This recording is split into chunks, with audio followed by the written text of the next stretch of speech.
Listening test. You will hear a number of different recordings and you will have to answer questions on what you hear. You will have time to read the instructions and questions and you will be given time to check your work. All the recordings will be played once only. The test is in 4 parts. Now turn to part 1. You will hear a talk between a student and an accommodation officer. First, you have some time to look at questions 1 to 10.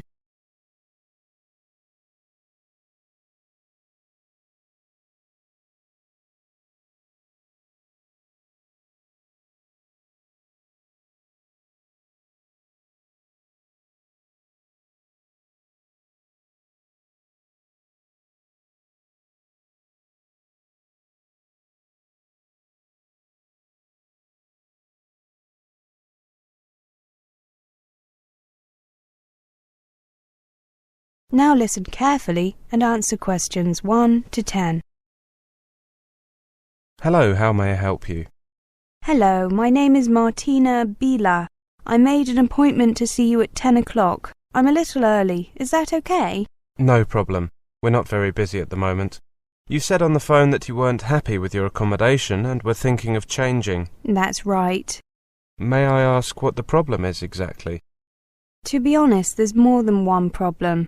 The main problem is that the accommodation is further than I imagined from the university. I see. And the other problem or problems? The other problem is that the landlady is quite a heavy smoker. I'm a non-smoker and I'm afraid that I find it quite unpleasant. I'm sorry about that. Weren't you given the option of accommodation with smokers or non-smokers? I'm afraid that's really my fault. I don't mind light smokers, but I didn't get my accommodation organised very much in advance, so most of the accommodation had gone by the time I applied. However, a friend told me that there is sometimes accommodation, accommodation becomes available mid-term because some people leave the university or change their place, the place where they live, so I thought maybe... I see. Yes, it is important to arrange accommodation well in advance, though it isn't always possible. However, your friend was correct. We do get some accommodation available mid-term. Just give me a minute to find your details on the computer. Yes, of course. Now, your current address is 43 Parkway Drive, isn't it? Yes. Yes, that's a fair way away. The bus connection isn't too good either, is it? I think that it would be better to focus on that as the reason for moving, rather than the smoking issue. However, I will change the information in the computer to say that this accommodation is only suitable for smokers or people who don't mind heavy smokers. That way we can avoid similar problems in the future. That sounds like a good idea. Now, the good news is that there is plenty of accommodation available nearer the university. The bad news is that it is more expensive. That's okay. I expected that. Is there any catered or self-catering university accommodation available? That would be ideal. I thought you might be interested in that. The day after you phoned, a place became available. It's catered, so it's the most expensive type of accommodation, but it's yours if you want it. There's no self-catering accommodation available? Not at the moment. Something could become available at any time, but then again, you might have to wait weeks. I understand. Can I just check the cost? It's £37.50 per week. You also have to pay £23.15 during the Christmas and Easter holidays, regardless of whether you are there or not. That sum doesn't include meals during those periods. But summer holidays are not included. That's right. Students are permitted to stay in university accommodation during holidays, but they usually have to move to a different flat. I see. And do I pay monthly? Yes, but don't worry if you're a few days late. It happens quite often, and we don't mind too much. Can I see a picture of the accommodation? Sure. It looks like this. You can see that there is a single bedroom for each student and a common living room and bathroom. There are no cooking facilities, but many students buy a microwave. Can you tell me anything about the people I'd be living with? There are 2 girls there. One is British and one is Indian. They are studying law and marketing, respectively. They're the same age as you, 20, and they're not smokers. That sounds perfect. If I don't give my landlady a month's notice, she gets to keep the deposit, doesn't she? That's normally stated in the rental agreement, yes. I'd like to be able to keep this university accommodation available, but I'm afraid I can't. If someone else wants it and takes it... I understand. I'll take it. Can I move in on the first day of next month? What day is today? 22nd. Yes, that should be fine. Give me a minute to print out the standard rental agreement. That is the end of section 1. You now have half a minute to check your answers.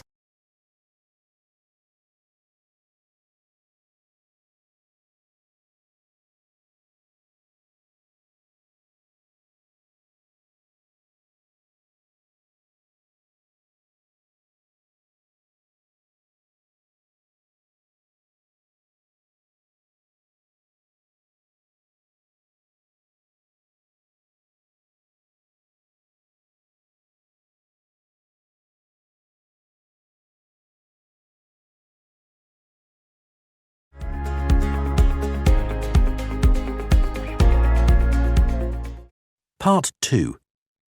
You'll hear a lecture. First, you have some time to look at questions 11 to 20.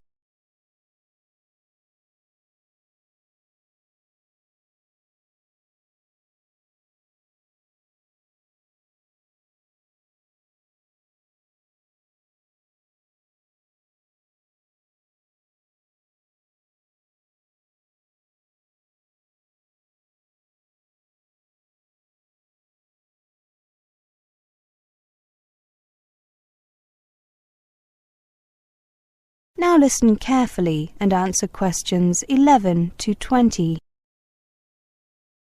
Welcome everybody. Are you all sitting comfortably? My name is David Price and this is our first meeting in a series of presentations called Countdown to Departure. I know that you have just arrived here for your year-long course prior to going abroad, but it is certainly worth taking the time to consider, to think about events that will take place a year or almost a year from now. I have handed out this useful guide to planning your time abroad. Please follow the suggested timetable closely. It is vital that you get each thing done on time. If you can get things done earlier, then we suggest in the guide, that's great. But certainly don't leave them later than we recommend. If you do not get these things done on time, it could jeopardize your study abroad, or at least delay it by a year.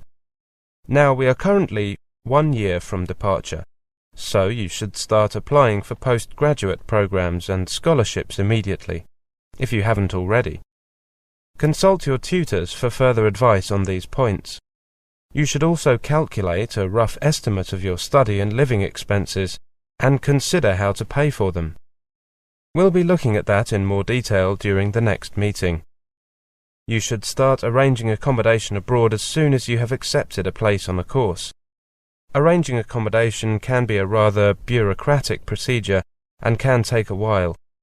At the same time, ask the university about your options for paying your fees. The next point on your timetable is 6 months before you leave. At that point, you need to check your passport, and if you are going to need a new one, deal with that immediately. Remember that your passport might need to be valid for the whole of the period you intend to be abroad, but that you can often renew your passport at your embassy in the country where you are studying. In any case, your passport needs to be valid for at least 6 months after you enter the country where you intend to study. It might seem unnecessary to get your passport in order so early before you go, but remember that you have to get your visa as well. You should do that around 6 months before leaving too. Bear in mind one final simple point. Make sure that your passport has a few empty pages left for visas and stamps. 2 or 3 months before departure, you should ask your bank about the options for transferring money to the country you'll be studying in and setting up a bank account there. You should also start looking at booking your flight to the country you'll be studying in order to get the best rates. The cost of flights varies considerably from carrier to carrier. and even between different travel agencies, and depend a lot upon the time of year you are flying. Booking in advance can save you a considerable sum of money. When you book your flight, you should check with the airline or travel agent to find out what your baggage allowance is. At the same time, look into booking your other travel within the country you're going to from the airport where you will arrive. Don't forget to buy travel insurance when you book any flights. Finally, still 2 or 3 months before departure, make sure that you have an unconditional letter of acceptance from the university you're going to attend. This is vital, as it facilitates entry clearance if into the country. Next, about 1 month before leaving, find out whether you will be entitled to receive free health treatment in the country you're going to, and find out how much you will have to pay if not. Look into arranging health insurance if necessary. Also, buy currency and traveller's checks to cover your first few weeks in the country. Watch the exchange rates and pick a good time, but do not leave it too late. If you are buying traveller's checks or a large amount of money of currency, your bank may need a while to arrange this. Another thing to do is find out what you can take into the country and what items are prohibited. Finally, find out whether your home insurance policy will cover your belongings while they are abroad. If not, arrange suitable insurance or look into the possibility of arranging a policy in the foreign country. The last point on this timetable is 2 weeks before you leave. At this time, you need to do 2 things. One is to ask your doctor to write a letter explaining any prescription medicines, what they are, and why you are taking them. The second is to request a reference letter from your bank in your own country, as this will help you to open a bank account abroad. Now, let's take a closer look at. That is the end of section 2. You now have half a minute to check your answers.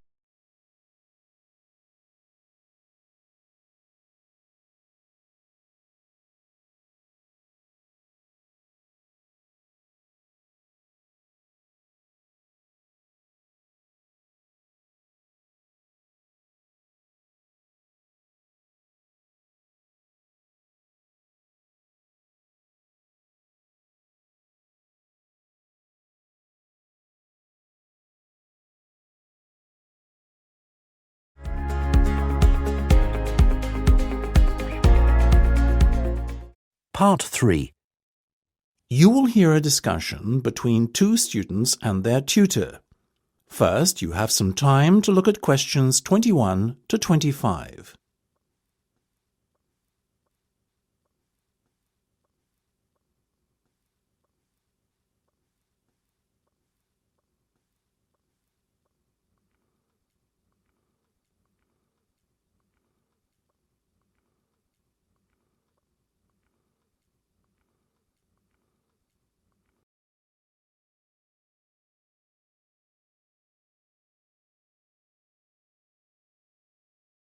Now listen carefully and answer questions 21 to 25. Okay, guys. First off, well done. That was a very good presentation yesterday. Now I'm just going to ask you questions about it before I give you my feedback. That okay? Sure. Of course. Right. Well, in that case, tell me, Niall, why did you choose to talk about Rafael Nadal? To tell you the truth, I didn't. I think I'd better let Sheena handle this one. Sheena? Yes, it was my decision to pick Nadal. Now, that might be a strange choice for a presentation entitled Someone Who Inspired Me to Study Psychology, but... Yes, but I was going to say, it does seem rather an odd choice. Was it simply down to the fact that he's a sporting hero of yours and so a role model? You talk about him a lot, Sheena, so this much is clear. It's true. Nadal is someone I look up to, but my reasons for choosing him were totally professional. You see, I doubt perhaps in the history of tennis that there was ever a better match player than him, and that got me thinking, what is the secret to his success? How does he control his nerves so splendidly? The more we started to look into his background, the more I realised Sheena was right. Nadal was a perfect candidate for this study. He is, on so many levels, a very well-balanced character, and it was fascinating to gain an insight into the mind of this great champion over the last few weeks. I'll admit that I was at first somewhat unsure about whether or not I should back Sheena on this one, but it didn't take long for our research to put us at ease. So, while most of the students were researching Freud and other visionaries in the field of psychology and psychoanalysis, you were looking into a present-day sports star? Does that not strike you as a little odd? Of course, we knew it was a risk. After all, there was a danger that no one, least of all you, would take us seriously when we stood up on stage and started our presentation. That said, I think it is in the spirit of psychology to be inquisitive and adventurous and not just stick to the conventional. Otherwise, how would the field have come so far, as it has done already? Well, I must say, your risk certainly paid off. Yours was, without a shadow of a doubt, the most interesting and original presentation I saw. And judging by the reactions of the other students, I would have to say that everyone else was equally impressed. Thank you. I'm so glad you think so. Yes, but notwithstanding your excellent presentation content, we must remember that the marks for this project are awarded based on a number of criteria, and we'll examine those in a few minutes. But first, another question. Where did you find your sources? Well, and I don't quite know how we managed it, but we were able to secure a face-to-face interview with Nadal while he was over here for the Wimbledon Tennis Championship, so we weren't reliant on newspaper articles and interviews or any other forms of secondary sources. We did, however, find the library's sports archive an invaluable backup aid to help us fill in the gaps and piece together our interpretation of what makes Nadal such a mentally strong champion. Before you hear the rest of the discussion, you have some time to look at questions 26 to 30.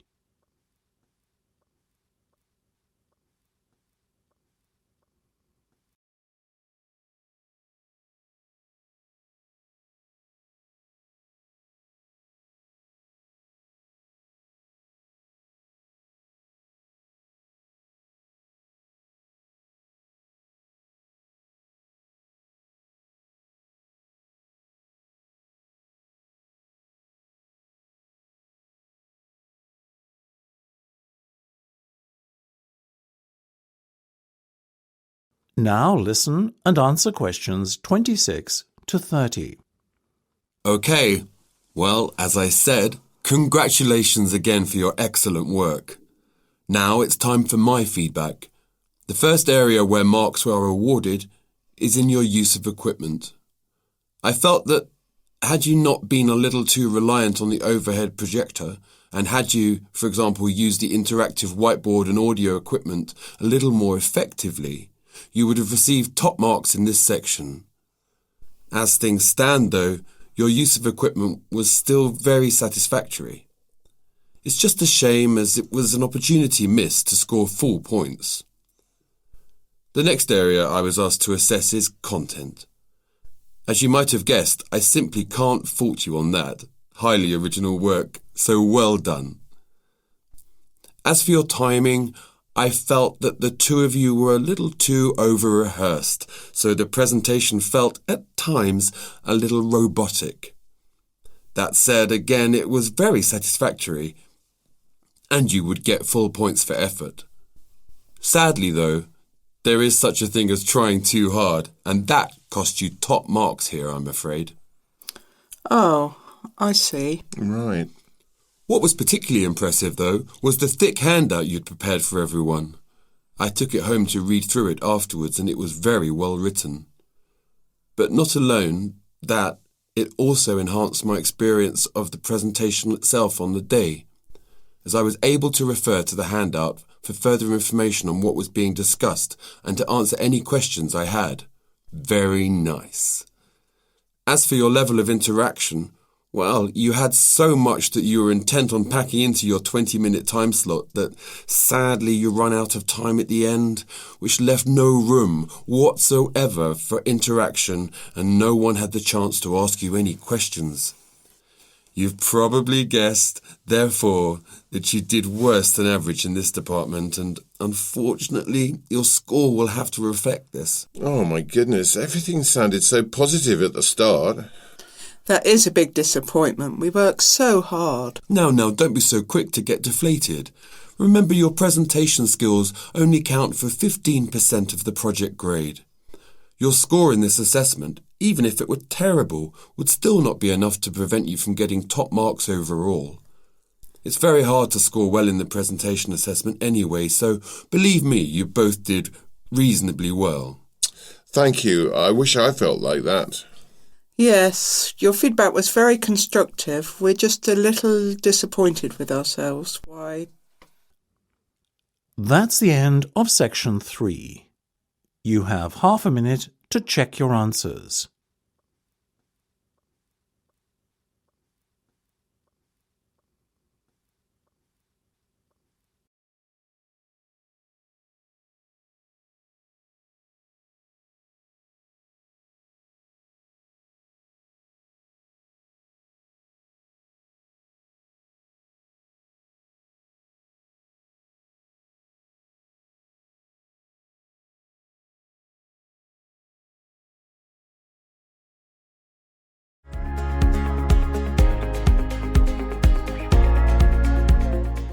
Part 4.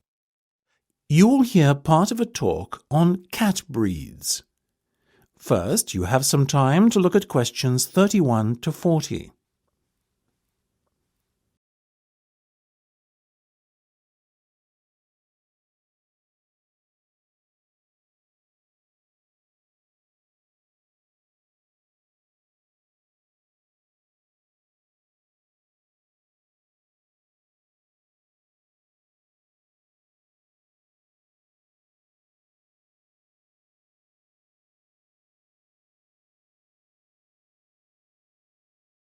Now listen carefully and answer questions 31 to 40.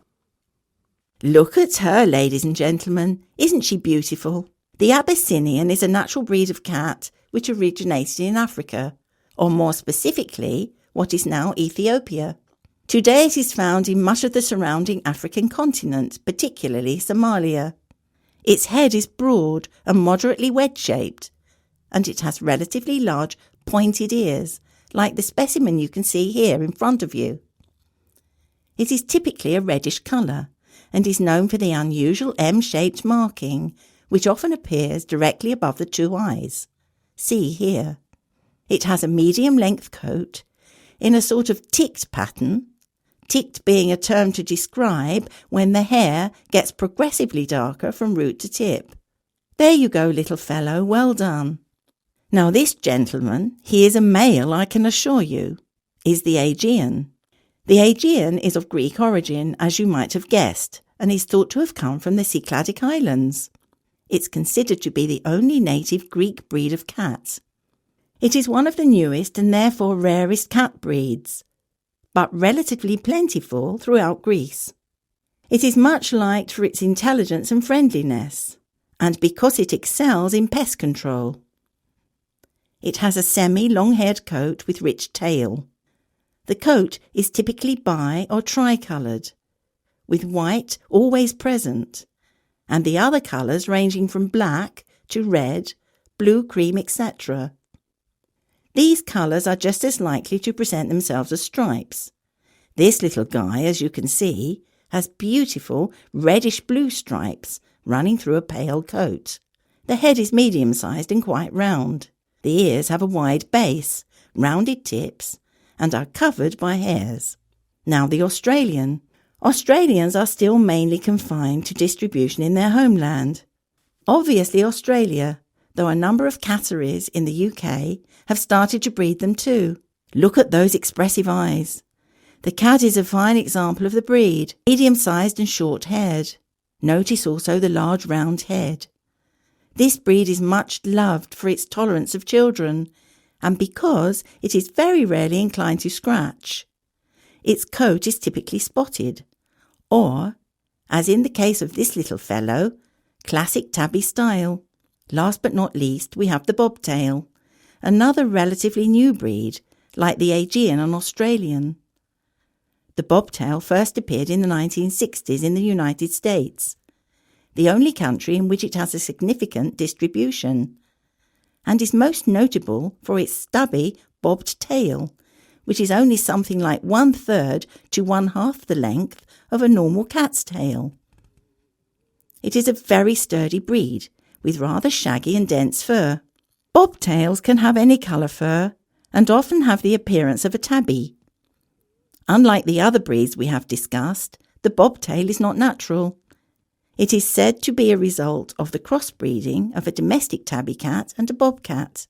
Such is the careful breeding the cat has undergone that it comes in all colours, and there are also both long and short-haired versions. If I had to recommend one of these breeds to you today, I would have to vouch for the Australian. After all, as all of us here are parents, we must surely agree that our children are our first consideration when it comes to purchasing a pet. What effect the animal will have on them, how will it react, etc. These are questions we all ask ourselves, and they are even more important when the child is very young. The Australian is simply unrivalled in the temperament department and is extremely unlikely to lose its composure and take a swipe at your child. That said, it is still a very rare breed in these parts, and as with all things in the world, rare equates to very expensive. So it may be beyond the price range some of you are prepared to pay. Surprisingly perhaps, though the bobtail is part lynx or bobcat, as they say in the States, it doesn't appear to have inherited any of the wildcat's aggressiveness, and therefore it makes an excellent second best as a pet you can allow to be around children. It is also considerably less expensive. The other two breeds we have talked about both make excellent house pets. However, hand on heart, I could not endorse either as a pet to have around young children. In my view, the child's safety is not something to gamble with. So, if you can afford the extra few quid to lay out for a bobtail, or better still, an Australian, do so. You won't regret it. That is the end of Part 4. You now have 30 seconds to check your answers to Part 4.